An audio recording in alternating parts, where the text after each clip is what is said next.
Shalom, saudara yang terkasih di dalam nama Yesus Kristus. Firman Tuhan untuk kita pada hari ini, 1 Timotius 1 ayat 12. Aku bersyukur kepada Dia yang menguatkan aku, yaitu Kristus Yesus Tuhan kita, karena Ia menganggap aku setia dan mempercayakan pelayanan ini kepadaku. Firman Tuhan pada hari ini yaitu kesaksian Paulus kepada muridnya Timotius. Marilah kita amati firman Tuhan dalam Yeremia 23 ayat 21, di mana Allah mengecam nabi-nabi palsu di antara orang-orang Yahudi dengan kata-kata, "Aku tidak mengutus para nabi itu, namun mereka giat. Aku tidak berfirman kepada mereka, namun mereka bernubuat." Apa yang dapat kita pelajari dari firman Tuhan yang kita dengar ini? Jawabnya, rupanya setiap orang tidak dapat menentukan dirinya sendiri untuk menjadi pelayan Tuhan atau hamba Tuhan. Sebab menjadi hamba Tuhan adalah pekerjaan Kristus yang adalah seorang raja, kepala, guru yang memilih dan berhak untuk menjadikan seseorang itu menjadi hambanya. Karena itulah Paulus mengucap syukur kepada Yesus Kristus karena menempatkan dia dalam pelayanan. Paulus berkata, "Aku bersyukur kepada Dia yang menguatkan aku, yaitu Kristus Yesus Tuhan kita." Pengakuan ini lahir dari kejadian penting. Paulus yakin Yesuslah yang ia dengar ketika ia berjalan ke Damaskus. Dalam Kisah Para Rasul 9 ayat 4 dan 5. Ia rebah ke tanah dan kedengaranlah olehnya suatu suara yang berkata kepadanya, "Saulus, Saulus, mengapa engkau menganiaya aku?" Jawab Saulus, "Siapakah engkau Tuhan?" Katanya, "Akulah Yesus yang kau aniaya itu." Paulus percaya bahwa Yesus adalah yang pertama menguatkan, memampukan, dan memberdayakan dia.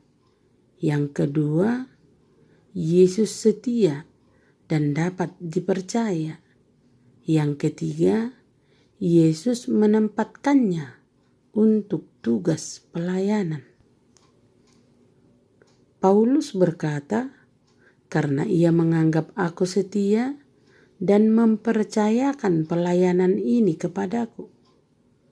Para pelayan yang tidak pantas untuk melayani atau tidak memiliki kemampuan untuk itu bukanlah orang-orang yang ditempatkan Kristus di dalam pelayanan itu. Tetapi siapa yang Tuhan panggil, ia dijadikan mampu untuk itu. Orang-orang yang Tuhan tempatkan di dalam pelayanan, ia pasti dilayakkan untuk pelayanan itu. Bahkan lebih lagi dikatakan dalam firman Tuhan, Kristus tidak memberikan kemampuan saja, tetapi juga kesetiaan kepada mereka yang ia tempatkan di dalam pelayanan. Karena Tuhan adalah setia. Tidak seorang pun dianggap setia selain mereka yang dibuatnya setia oleh Tuhan.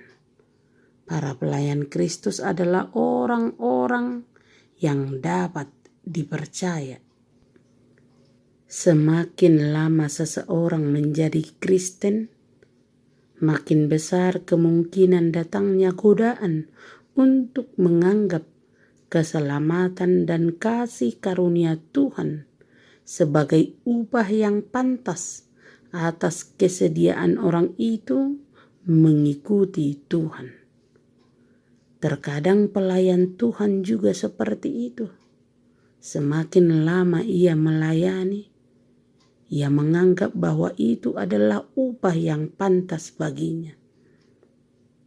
Ingat, anggapan ini adalah penghinaan bagi kasih karunia dan anugerah Tuhan. Seharusnya rentang waktu membuat Kristen makin hari makin takjub, makin hari makin bersyukur, dan makin hari makin bertekad untuk melayani Allah. Karena kelayakan untuk pelayanan itu adalah berasal dari Allah. Inilah firman Tuhan yang mengingatkan kita untuk semua pelayan yang melayani Tuhan. Ladang pengutusan pelayanan kita adalah tempat kita hidup, berkarya, bekerja, bercanda, menderita, bersukacita, dan berbahagia. Karena itu, di mana kita berada, Tuhan berdiri senantiasa menolong kita dalam setiap tugas kita. Bahkan setiap orang Kristen, dimanapun dia bekerja, itulah ladang pelayanan Tuhan baginya, dan ia harus bekerja dengan baik dan giat. Di sanalah ia berbahagia dan mengucap syukur kepada Tuhan. Dalam kondisi kita pada saat ini, di mana epidemi melanda dunia dan penyakit COVID-19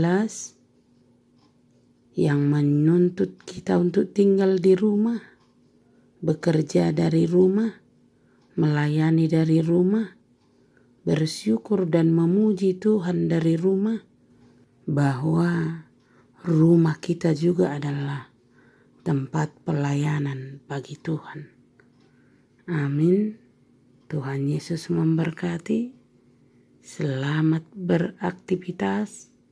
Salam sehat selalu.